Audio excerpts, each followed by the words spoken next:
Today is like a polite rant. I'm going to make this as polite as I can. I was listening to Sirius XM radio, which I have on the PGA Tour radio, and I really had a hard time this morning. This was the hardest drive I've ever had to put up with.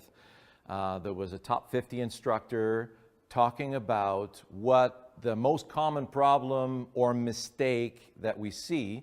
In our world, there are no mistakes. You're not defective, right? You're a brilliant gravity genius, and we prove that to our students on a daily basis, and I'll prove it to you now. And they said, okay, the most common mistake they see is a very steep downswing from the top of the backswing. And, you know, it would be very challenging for any of you to go out on YouTube right now and find all of the instructional videos and find out, before they think that there's a mistake, what was it that was in the student's mind or the golfer's mind prior to beginning the swing? Were they attempting to put the club on the ball and make the ball their target and make sure they hit the ball? Or were they trying to send the ball to the real target, the destination out there? And do they have a flight plan? So you'll see a wonderful series coming out on Golf WRX today, starting today, which is, when by the time you see this, it'll be last week. And it talks about how to become the advanced player. You're going to want to see that one.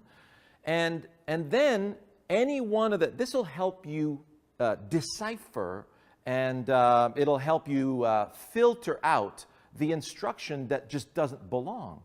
So anytime somebody's trying to manipulate you into positions, please advise them to go read Gabrielle Wolf's book, Attention and Motor Skill Learning. And this is a very old book. For the last 20 years, the scientific community has been proving beyond a reasonable doubt how we suck at body part positioning and how brilliant we are with task. I'll give you a task. I got a machete. I want to take a machete through a bamboo shoot. No problem. I want to shave the edges of that bamboo shoot into the ground. I want to shave it into a stake that I want to stick into the ground. We're amazing at that stuff. But if you say, okay, make sure the elbow is pointing in a downwards angle of 19 degrees and make sure your hips are turning these amounts of degrees and make sure that the weight is positioned on this part of your foot or that part of the foot, man, you are in a different galaxy far, far away from your goal, okay? The goal of putting a ball to a target. And I'm going to show you how amazing we are at that. Another one had mentioned, I'm starting a good 5 handicap player, starting the ball on target and drawing away from the target. He's trying to get rid of that little draw. And the instructor says, well, you need to add more flexibility to the hips. And I'm going, wait a second, what's that player trying to do? Are you trying to hit the ball? Or are you trying to go to the target? So if I'm skipping a stone on water, and we have thousands of students at our learning center, 5 full-time teachers. We have 72,000 subscribers on our YouTube channel. We have, everywhere I go with all of my locations in the world, not one has failed this test. So listen carefully. I'm going to take the stone, I'm going to skip it on the pond. You can do it underhand if you're a NARP. That's my daughter's version of a non-athletic regular person. So, which is pretty funny. That's a University of Queens thing. It's not mine, trust me. So I'm going over there, I'm going to skip a stone on water. So I asked my student, where'd you let go of the stone? And they're trying to figure out where they let go because it's not a conscious thing.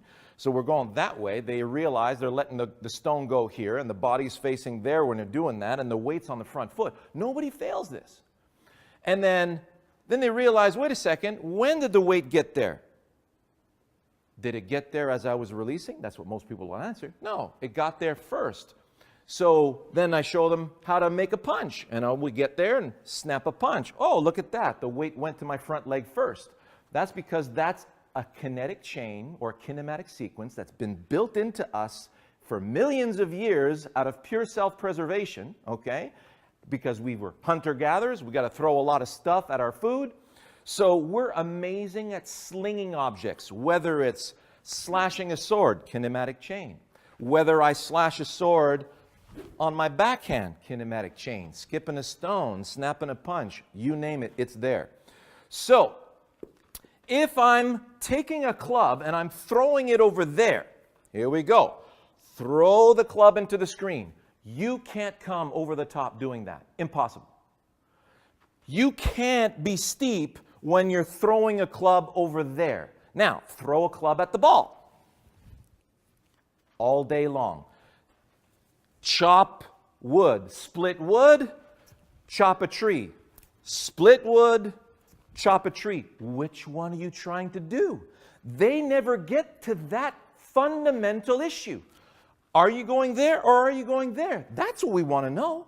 Then we can see the behavior of the swing in relation to that. There's my polite vent of the day. If you're swinging over there, your hips aren't going to stop, are they? Right? So I'm taking this club and I'm throwing over there, I'm skipping my stone. Notice how my hips open up. Why? Because my shoulders only have 20 degrees of range of motion. So if I don't move my body, ow, I just bruise my shoulder. I have to move my body out of the way for the stone to go over there. So when somebody says you need more flexibility in your hips because your lower body is stopping and your hands are passing through and you're closing your face too late, well, that person's defaulting to the ball and not getting all the way to the target. So if I go all the way to the target, the hips won't stop. Flexibility, I suck at flexibility. My genetics suck at flexibility. But I can hit a ball over 300 yards no problem, and my hips don't stop because I'm not defective. I'm on the right task.